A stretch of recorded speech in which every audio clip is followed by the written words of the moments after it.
ওই লোক যদি বাংলাদেশের সবচেয়ে সুদর্শন পুরুষ হয়, এই কথা বলে বাংলাদেশের পুরুষদের গালে একটা চপেটাঘাত করা হয়েছে। হাত পায়ে নেল পালিশ, ঠোঁটে লিপস্টিক। ঘর থেকে বের হওয়ার আগে সে সাক্ষাৎকারে বলতেছে যে আমার ঘর থেকে বের হতে 2 ঘন্টা লাগে মেকআপ করতে, অথচ আমরা জীবনে 2 ঘন্টা মেকআপ করে ঘর থেকে বেরোই। এই দেশ তাকে সবচেয়ে সুদর্শন পুরুষের খেতাব দেয়, অথচ রাসূলের হাদিস হচ্ছে লাআনা রাসূলুল্লাহ সাল্লাল্লাহু আলাইহি ওয়াসাল্লাম আল মুতাশাব্বিহিনা মিনার রিজালি বিন নিসা ওয়াল মুতাশাব্বিহাত মিনান নিসা বির রিজাল। রাসূল বলেন ওই ব্যক্তির উপরে আমি নবী অভিশাপ দিলাম, লানত দিলাম, যেই ব্যক্তি পুরুষ হওয়ার পরেও নারীর বেশভূষা ধারণ করে। রাসূল ১৫০০ বছর আগে এই কথাগুলো বলেছেন, অথচ ১৫০০ বছর আগে এই রকম ট্রান্সজেন্ডার কি ওই সমাজে ছিল?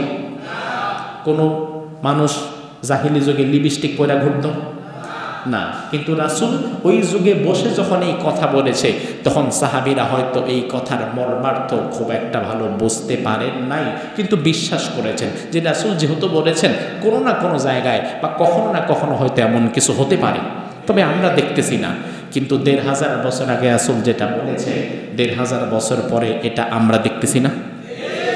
এবার এতটুকু বলেন তো, রাসূল যাকে লানত দেয়, রাসূল যাকে অভিশাপ দেয়, আল্লাহ তো তারে জান্নাত দিবে। রাসূলের অভিশাপ কাজে লাগবে না? অবশ্যই কাজে লাগবে। এমন পুরুষ এমন নারীর জন্য আল্লাহ লানত, আল্লাহ হেফাজত করুক। শয়তান মানুষকে কুমন্ত্রণা দেওয়া শুরু করেছে আজ থেকে নাকি আরো আগে থেকে? শুরু হয়েছিল কোত্থেকে? সেই জান্নাত থেকে। দুনিয়াতে আসার আগে শয়তানের কুমন্ত্রণা দেওয়া শুরু হয়েছিল। শয়তান সেই সময় কুমন্ত্রণা যত শক্তি নিয়ে দিত, যত বেশি চেষ্টা করত, বর্তমানে কি তার চেয়ে কম করে না আরো বেশি করে? যত সময় যাবে শয়তানের ধোঁকা তত কমবে না বাড়বে? যত সময় যাবে ফিতনা ফাসাদ তত কি কমে যাবে না বাড়তে থাকবে? আল্লাহ বললেন তোমাদেরকে একটু শিক্ষা হবে না? শয়তান তো বারে বারে তোমাদেরকে পরিবর্তন করতে চায়, তোমাদের মানসিকতার পরিবর্তন করে দেবে, তোমাদের রুচির পরিবর্তন করে দেবে। শয়তান যে আমাদের মানসিকতা আমাদের রুচির পরিবর্তন করে তার সবচেয়ে বড় প্রমাণ হচ্ছে এই তো কয়েকদিন আগে দেখলাম আপাদমস্তক নারীর বেশভূষা দেখলে বোঝা যায় না এটা বেডা না বেডি, ট্রান্সজেন্ডার থার্ড জেন্ডারের চেয়ে খারাপ। এমন এক ব্যক্তি পুরুষ কিন্তু নারীর বেশভূষা ধারণ করেছে। বাংলাদেশের একটি সংস্থা তাকে পুরস্কৃত করেছে, এই বেডা নাকি বাংলাদেশের সবচেয়ে সুদর্শন পুরুষ। হাতের মধ্যে মেয়েদের মধ্যে নখের মধ্যে নেল পালিশ, ঠোঁটে লিপস্টিক। আমি বোধহয় একাই দেখছি, আপনারা দেখেন নাই নাকি? আবার হুজুরের উপরে দোষ চাপাই দিবেন যে হুজুর আপনিও দেখেন। ভাই আমার, ওই লোক যদি বাংলাদেশের সবচেয়ে সুদর্শন পুরুষ হয়, এই কথা বলে বাংলাদেশের পুরুষদের গালে একটা চপেটাঘাত করা হয়েছে। হাত পায়ে নেল পালিশ, ঠোঁটে লিপস্টিক। ঘর থেকে বের হওয়ার আগে সে সাক্ষাৎকারে বলতেছে যে আমার ঘর থেকে বের হতে 2 ঘন্টা লাগে মেকআপ করতে, অথচ আমরা জীবনে 2 ঘন্টা মেকআপ করে ঘর থেকে বেরোই। আস্তাগফিরুল্লাহ আল আযীম। একজন পুরুষ তার দাড়ি থাকবে স্বাভাবিক, তার মোচ থাকবে স্বাভাবিক, তার আপাদমস্তক তো মনেই হতে হবে সে একটা পুরুষ।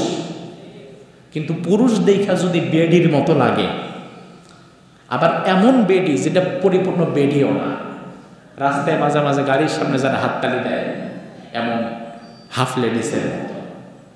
এবার দেখেন রাসূল কি বলে, এই দেশ তাকে সবচেয়ে সুদর্শন পুরুষের খেতাব দেয়, অথচ রাসূলের হাদিস হচ্ছে লাআনা রাসূলুল্লাহ সাল্লাল্লাহু আলাইহি ওয়াসাল্লাম আল মুতাশাব্বিহিনা মিনার রিজালি বিন নিসা ওয়াল মুতাশাব্বিহাত মিনান নিসা বির রিজাল। রাসূল বলেন ওই ব্যক্তির উপরে আমি নবী অভিশাপ দিলাম, লানত দিলাম, যেই ব্যক্তি পুরুষ হওয়ার পরেও নারীর বেশভূষা ধারণ করে। আর ওই নারীর ওপরেও আমি নবী লানত দিলাম, যেই নারী নারী হওয়ার পরেও পুরুষের মতো হাঁটা চলা আর পুরুষের বেশভূষা ধারণ করে। এবার আপনার থেকে আমি জানতে চাই, রাসূল ১৫০০ বছর আগে এই কথাগুলো বলেছেন, অথচ ১৫০০ বছর আগে এই রকম ট্রান্সজেন্ডার কি ওই সমাজে ছিল? কোনো মানুষ জাহিলি যুগে লিপস্টিক পরে ঘুরত না, কিন্তু রাসূল ওই যুগে বসে যখন এই কথা বলেছে, তখন সাহাবীরা হয়তো এই কথার মর্মার্থ খুব একটা ভালো বুঝতে পারেন নাই, কিন্তু বিশ্বাস করেছেন যে রাসূল যেহেতু বলেছেন, কোনো না কোনো জায়গায় বা কখনো না কখনো হয়তো এমন কিছু হতে পারে, তবে আমরা দেখতেছি না। কিন্তু ১৫০০ বছর আগে রাসূল যেটা বলেছে, ১৫০০ বছর পরে এটা আমরা দেখতেছি না। এবার এতটুকু বলেন তো, রাসূল যাকে লানত দেয়, রাসূল যাকে অভিশাপ দেয়, আল্লাহ তো তারে জান্নাত দিবে? রাসূলের অভিশাপ কাজে লাগবে না? অবশ্যই কাজে লাগবে। এমন পুরুষ, এমন নারীর জন্য আল্লাহ লানত, আল্লাহ হেফাজত করুক। এরপরে আল্লাহ রাব্বুল আলামিন বলেন, হাদিহি জাহান্নামুল্লাতী কুনতুম তুআদুন, এটা সেই জাহান্নাম যে জাহান্নামের কথা তোমাদেরকে নবী রাসূলুল্লাহ আলেম ওলামারা কোরআন হাদিস থেকে শুনিয়েছিল।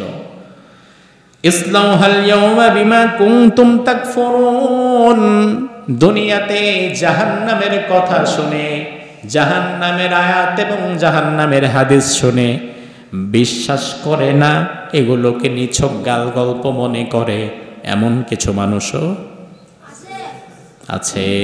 এমন অনেক মানুষ আছে যারা পরকাল বিশ্বাস করে না। আল্লাহ বলে, আমার পরকাল, আমার জাহান্নাম যারা বিশ্বাস করলি না, তোরা আজ জাহান্নামে ঢুক, দেখ জাহান্নামের শাস্তি কি পরিমাণ হয়। আল্লাহ রাব্বুল আলামিন সূরা জুমারের ৭১ নম্বর আয়াতের মধ্যে বললেন, ওয়াসিকাল্লাযীনা কাফারু ইলা জাহান্নামা যুমারা, জাহান্নামীদেরকে জাহান্নামের দিকে ধাক্কাতে ধাক্কাতে ধাক্কাতে ধাক্কাতে নিয়ে যাওয়া হবে। আলোচনার শুরুর দিকে ফিরে যান, যখন আল্লাহ কোটি কোটি মানুষের মধ্য থেকে কিছু মানুষের নাম ধরে বলবে, নাই দাঁড়াও দাঁড়াও দাঁড়াও দাঁড়াও দাঁড়াও, দাঁড় করায় দেওয়া হবে, আলাদা হ, আলাদা করে দেওয়া হবে। ফেরেশতাদেরকে বলবে, এগুলারে জাহান্নামের দিকে নিয়ে যা। এবার জাহান্নামের দিকে যখন ফেরেশতারা জাহান্নামীদেরকে নিয়ে যেতে থাকবে, জাহান্নাম তো আনন্দের জায়গা না, জাহান্নাম যেহেতু কষ্টের জায়গা, স্বাভাবিকত জাহান্নামীরা স্বেচ্ছায় যেতে চাইবে না।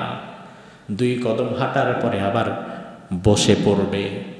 ছাগল যেমন মাঝে মাঝে বসলে টান দিয়া আনা লাগে, ওই রকম ভাবে ফেরেশতারা সামনে পেছনে ধাক্কাতে ধাক্কাতে নিয়ে যাবে। আল্লাহ বলেন, হাত্তা ইযা জাউহা ওয়া ফুতিহাত আবওয়াবুহা ওয়া ক্বালা লাহুম খাযানাতুহা আলাম ইয়াতুকুম রাসূল, একেবারে টানতে টানতে জাহান্নামের গেটের সামনে যখন নিয়ে যাবে, জাহান্নামের ফেরেশতা গেটটা খুলবে। খোলার পরে ওই ব্যক্তিকে দেখেই বলবে, আহারে অভাগা, তুই আমার মধ্যে কেন এলি? আলাম ইয়াতুকুম রাসূল, তোদের কাছে কি কোনো রসুল যায় নাই? কোনো নবী রাসূল কি তোরা পাস নাই? তোদেরকে জাহান্নামের কথা শোনাবে এমন কেউ কি তোদের কাছে যায় নাই?